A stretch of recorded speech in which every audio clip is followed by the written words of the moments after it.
Hello गाईस, तर मी माझ्या गावाला आलेले आहे. मी माझ्या गावाला मळे मासे घेतलेले आहेत. मळ्याचे मासे गावठी मासे आहेत, नदीचे एकदम भारी आणि एकदम स्वादिष्ट मासे आहेत. तर आपण ते कशी करायची त्याची ट्रिक बघूया. या हे बघा, हे मासे आपण साफ करून घेतलेत. हे साफ केलेले आहेत मासे. आता धुवायचे आहेत हे मोठे. आता हे धुवून झाल्यावर असे एका प्रकारच्या टोपात ठेवायचे. मला दाखव. तर अशा एका प्रकारच्या टोपात ठेवायचे, म्हणजे तुमच्याकडे कोणता पण टोप असो, कोणता त्याच्यात ठेवायचा. आणि मग आता हे आपण शिजवायला लावूया. चला झालं. आता मी मासे धुवून आणलेले आहेत. तर अशा प्रकारे लसूण सोलून लसूण ठेचायचं, कोथिंबीर टाकायची त्याच्यात.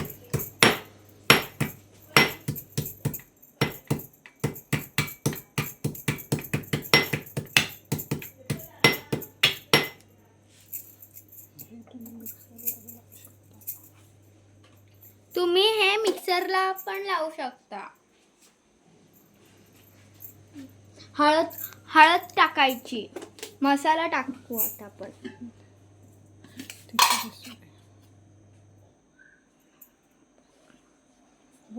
मसाला टाकलेला आहे हा आपण. आता आपल्याला ह्याच्यात टाकायचं आहे मीठ टाकून.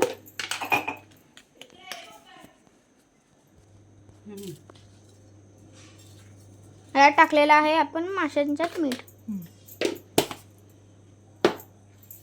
आता तेल टाकायचं आपल्याला. थोडं मसाला टाकायचं थोडं.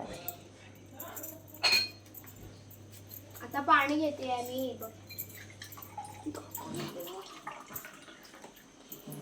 हे घ्या पाणी आपण घेतलेलं आहे. अर्धा ग्लास घ्यायचा. मीन्स एवढं पण नाही, थोडंस मिक्स करायसाठी थोडं. आणि मग नंतर ह्याच्यात टाकायचे आपल्याला पाणी. हे टाकलं आपण.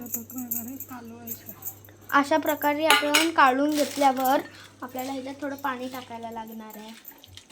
आता तेल टाकू दे. तेल टाकायचं, मग पाणी टाकायचं.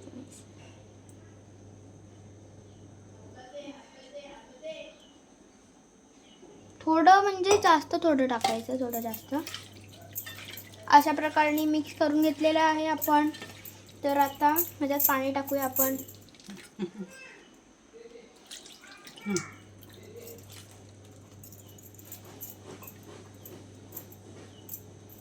हे आपण पाणी टाकलं. ह्याच्यातच पाणी टाकू शकतो पण तुमचा मिक्सर असेल त्याच्यात पण टाकू शकता. मिक्सरमध्ये चटणी पण करू शकता तुम्ही.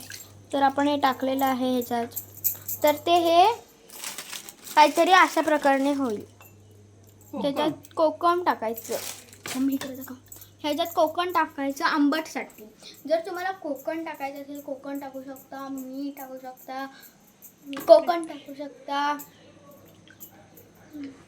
कच्च्या आंब्याची कैरी, चिकोड असं काय आंबट असेल ते आपण टाकू शकतो. चला ह्याची रेसिपी बघूया. आता आपल्याला ते झाकण लावायचं. आता हे सर्व मिक्स झालेलं आहे. तर आता हे झाकण लावून गॅसवर ठेवायचं आहे. तर तिकडे प्रमाणे आपण गॅस चालू ठेवला आणि आपण ठेवणार आहोत. ठेव पाहू. अशा भांड्यात मासे करायचे, कढईत नाही. अशाच भांड्यात मासे करू शकतो, म्हणजे मासे करायचे आहेत. अशा ह्याच्यात कढईत नाही म्हणा. कढईत कधीच नाही करायचे, कारण का काय वेगळं होऊ शकतं. पसरट भांड्यात.